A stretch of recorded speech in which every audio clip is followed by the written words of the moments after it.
SASDOவின் பிரதான செய்திகள். முதலில் தலைப்புச் செய்திகள். அனுர அரசின் அமைச்சர்களின் எரிபொருள் கொடுப்பனவு பகிரங்கப்படுத்திய அமைச்சர். அனுர அரசை சாடும் சயித் தரப்பு.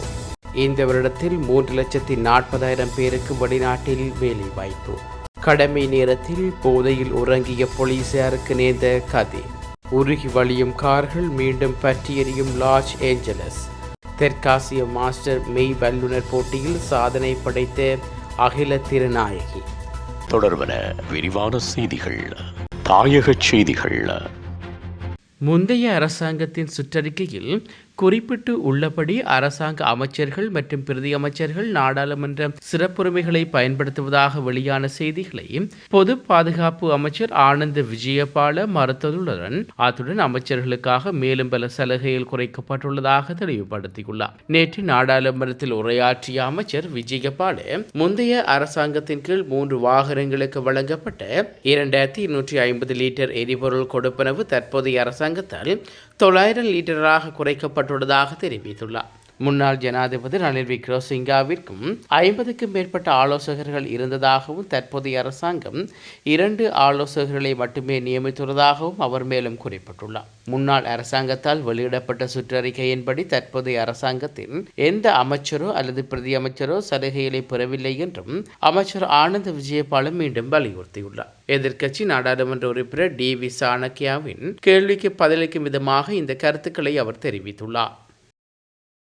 வழங்கிய வாக்குறுதிகள் அனைத்தும் போலியானவை என்பதை ஜனாதிபதி அன்றகுமார் திசாநாயக்க தலைமையிலான அரசு தற்போது நிரூபித்து வருகிறது என்று பிரதான எதிர்க்கட்சியான ஐக்கிய மக்கள் சக்தி தெரிவித்துள்ளது. இது தொடர்பில் அக்கட்சியின் நாடாளுமன்ற உறுப்பினர் கயந்த கருணாதிலக்க தெரிவித்துள்ளதாவது: அரிசி, தேங்காய் உள்ளிட்ட அத்தியாவசியமான பொருட்களுக்கே கையேந்த நிலைமையை இந்த அரசு உருவாக்கியுள்ளது. மாற்றம் என்று கூறி வந்த இந்த அரசு வாக்களித்த மக்களை ஏமாற்றி வருகிறது. தேர்தல் காலங்களில் தாம் வழங்கிய வாக்குறுதிகள் அனைத்தும் போலியானவை என்பதை அனுர அரசு தற்போது நிரூபித்து வருகிறது. இந்த அரசு பாதையை தவறி பயணிக்கிறது என்பதே உண்மை. பாதை தவறி பயணித்த கோட்டபாய அரசுக்கும் இறுதியில் என்ன நடந்தது என்பதை அனுர அரசு நினைவில் கொள்ள வேண்டும் என்றும் குறிப்பிட்டுள்ளார். இந்த ஆண்டு 3,40,000 இலங்கையர்களுக்கு வெளிநாட்டில் வேலைவாய்ப்பு பெற்றுக் கொடுக்க எதிர்பார்த்துள்ளதாக இலங்கை வெளிநாட்டு வேலைவாய்ப்பு பணியகம் தெரிவித்துள்ளது. வெளிநாட்டு வேலைவாய்ப்பு பணியகத்தில் நேற்று நடைபெற்ற புதிதாக அனுமதி பத்திரம் பெற்ற வெளிநாட்டு வேலைவாய்ப்பு முகவர்களுக்கான விழிப்புணர்வு நிகழ்ச்சியில் கலந்து கொண்டு உரையாற்றும் போதே வெளிநாட்டு வேலைவாய்ப்பு பணியகத்தின் தலைவர் கோசல விஜயசிங்க தெரிவித்துள்ளார். 2024ஆம் ஆண்டில் 3,11,000 பேருக்கு வெளிநாட்டு வேலைவாய்ப்பு வழங்கப்பட்டது. மேலும் இந்த ஆண்டு இதன் எண்ணிக்கை 12% அதிகரிக்க வெளிநாட்டு வேலைவாய்ப்பகம் திட்டங்களை வகுத்துள்ளது. இதன்படி விதிமுறைகளை முறையாக அமல்படுத்தி மக்களை வெளிநாடுகளுக்கு வேலைவாய்ப்புக்கு அனுப்ப வேண்டும் என்றும் தலைவர் குறிப்பிட்டுள்ளார். வெளிநாட்டு வேலைவாய்ப்பு அனுமதிகளை பெற சில முகவர் நிறுவனங்கள் மோசடி நடவடிக்கைகளில் ஈடுபடுவதாக தனக்கு தகவல்கள் கிடைத்துள்ளதாகவும் அத்தகைய நபர்களுக்கு எதிராக கடும் சட்ட நடவடிக்கை எடுக்கப்படும் என்றும் அவர் தெரிவித்துள்ளார்.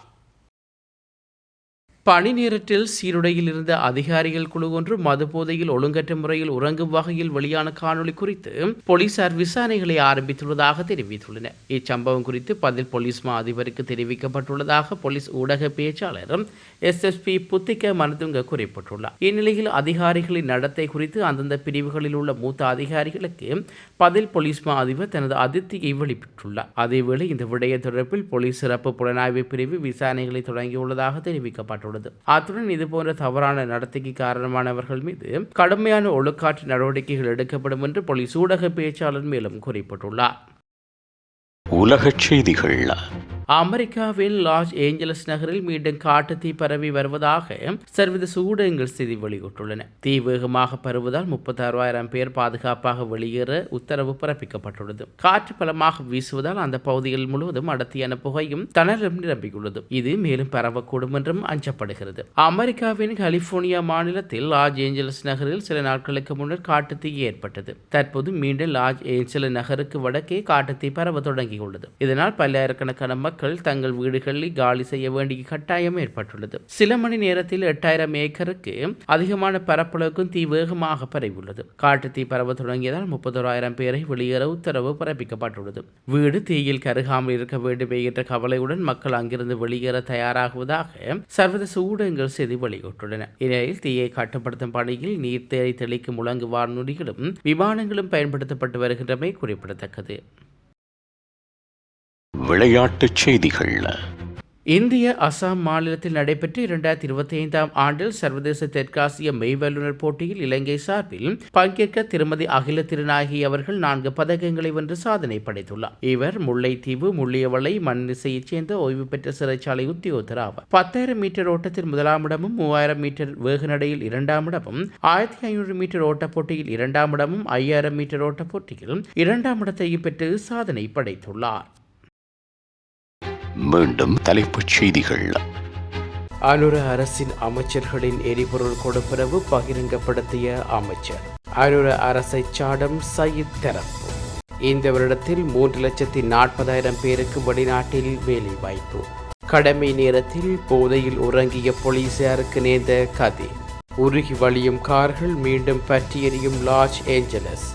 தெற்காசிய மாஸ்டர் மெய் வல்லுநர் போட்டியில் சாதனை படைத்த அகில திருநாயகி.